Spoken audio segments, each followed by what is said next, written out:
Sherry, my wife, and I are celebrating our 50th wedding anniversary. If you want to have a meaningful relationship, here's 10 suggestions to be happily married and be able to make it through thick and thin.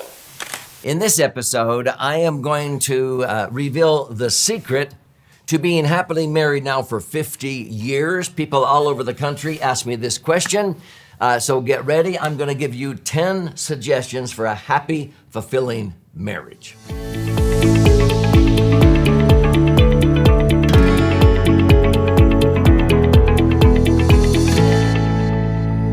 So I'm Doug Andrew, and I've been a financial strategist and a retirement planning specialist now for 5 decades. I started in the summer of 1974. My wife, Sherry, and I got married in February of 1974. And so we are now celebrating our 50th wedding anniversary, and people ask, golly, Doug, give us some secrets on how to be happily married. Well, I recently wrote a foreword for a book that is being released by Leon and Delana Elliott. And I am mentoring this couple, but they are incredible. And they teach in this book the power of oneness and winning with marriage and money. And they exemplify a wonderful marriage very, very well. Well, in writing the foreword, I disclosed that my wife and I, it's been like heaven on earth, but hey, it's not always rosy, okay? We've had many different setbacks with our health. My wife has technically died 3 times and come back. She's had half of her liver removed. It didn't regenerate. She had a large football-size colorectal cyst meshed between her liver and pancreas during our first baby's pregnancy, and we nearly lost her with miscarriage. We appreciate good health because we haven't had it sometimes. But even as a financial strategist, we've had things totally out of our control. People above us with the companies we've been with that for one reason or another, they embezzled money or whatever, and so temporarily we were without incomes. We lost a house in foreclosure because of that. Because our incomes were frozen for 9 months. Even though we've had setbacks with our health, financially, emotionally, we have grown stronger through those bad experiences, okay? But I'm often asked to perform marriage ceremonies. And when I do, at the end of the ceremony, I will gift the couple that I married this list that I put together several years ago, comprising 10 suggestions for a happy, fulfilling marriage. So I'll go through these 10, and I want you to think about it, write them down, and if you want to have a meaningful relationship, here's 10 suggestions that have worked for my wife and I to be happily married and be able to make it through thick and thin, okay?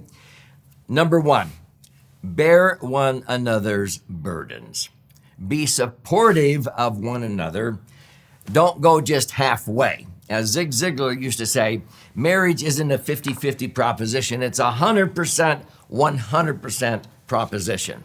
Look for ways to help your mate, often putting your desires, your needs, even above theirs. Suggestion number 2, be a cheerleader for each other in public and in just close settings with your friends.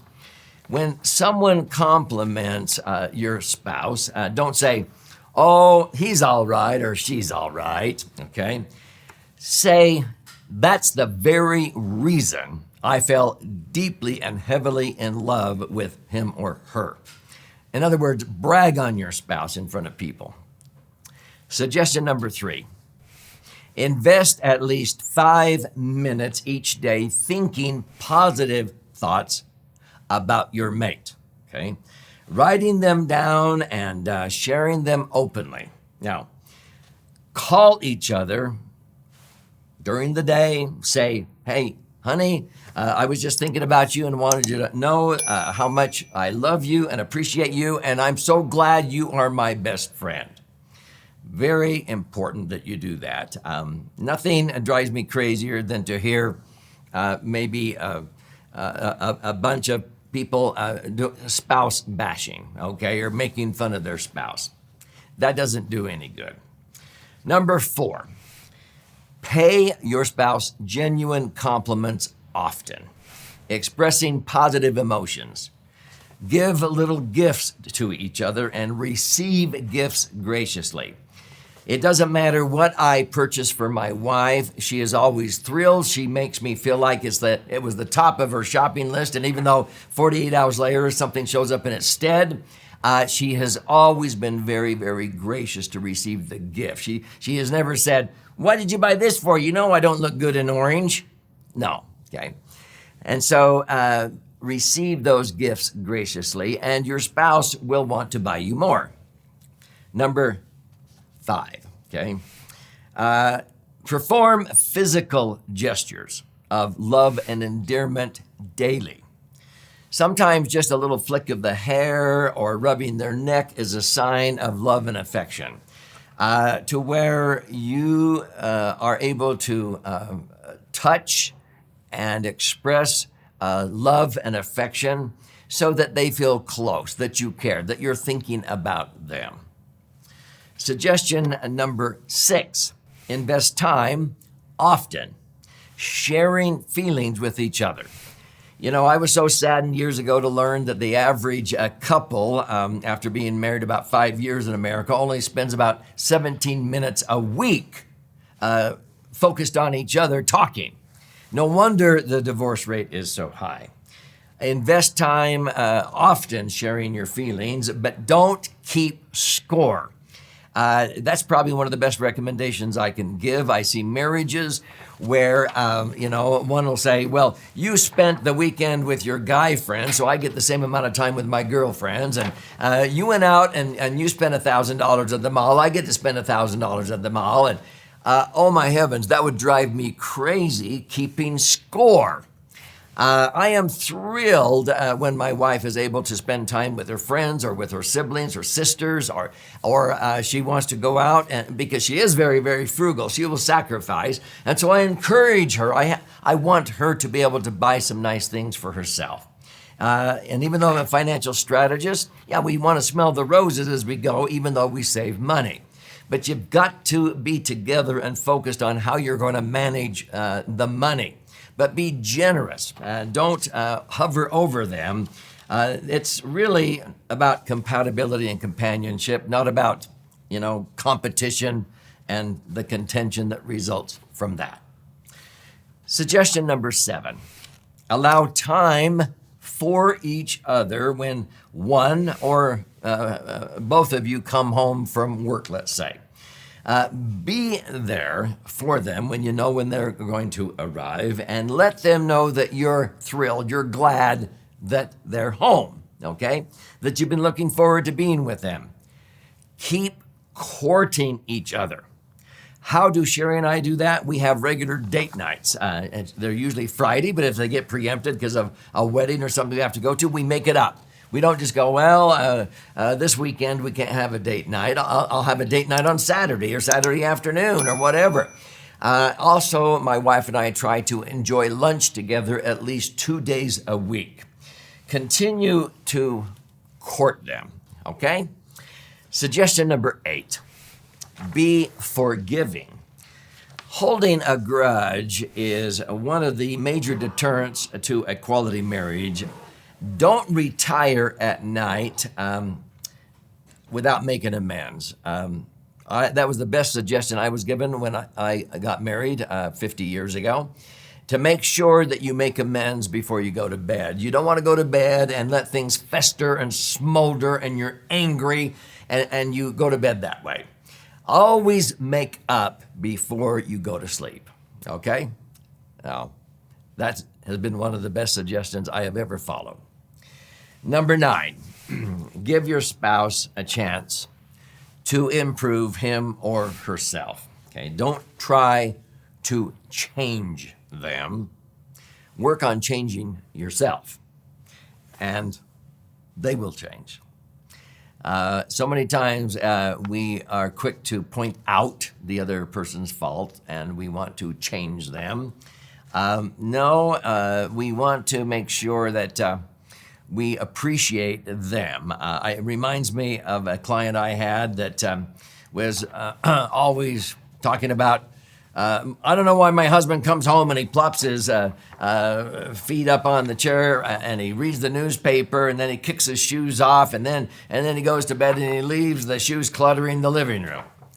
Well, he passed away and she came back in about a year later and I said, how's life going? And she says, not good. She said, you know what I miss the most? I would give anything to have his shoes cluttering my living room one more night. The very thing she complained about, she missed the most when he was gone. Be careful what you criticize, okay? And suggestion number 2, grow together spiritually. Every good marriage has a spiritual dimension. Pray together, read scriptures or good books together, worship in holy sanctuaries, go to church together, what have you. Nurture your children and each other spiritually. That's probably one of the biggest game changers in our own marriage. So hopefully these 10 suggestions have helped. There's many, many more, but the secret to being happily married now for 5 decades is remembering that it's not about you. It's about them. It's about making sure that you are there for them and you are very concerned about them and you're their cheerleader. Now, if you want to learn more about how to cultivate deep, meaningful relationships with those you care about, your spouse, your children, your grandchildren, I discuss this in many different ways in my book, Entitlement Abolition.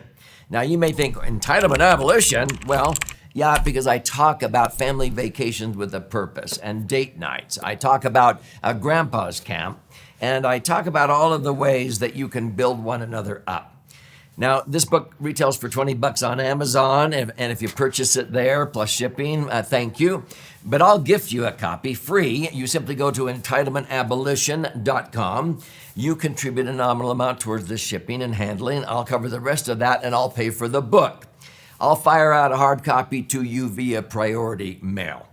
And when you're in there claiming your free copy of this book, you can get a book bundle, which is a bargain, which includes also this book, The Laser Fund, if you want to know how to cultivate the financial dimension and be one on your finances. And then there's also master classes and things in there that you can use to learn. And there's books that I recommend. But there's webinars that we teach on a regular basis. They're free. Check those out. If you want to meet with a financial advisor that I oversee, you can even schedule an appointment to do that. But this is not about me. This is about you, those people that you care about. And if you're married, I want you to be able to have a happy, fulfilling partnership your entire lifetime, because it's one of the greatest blessings my wife and I have had. And we look forward to several more decades together. We hope the best for you.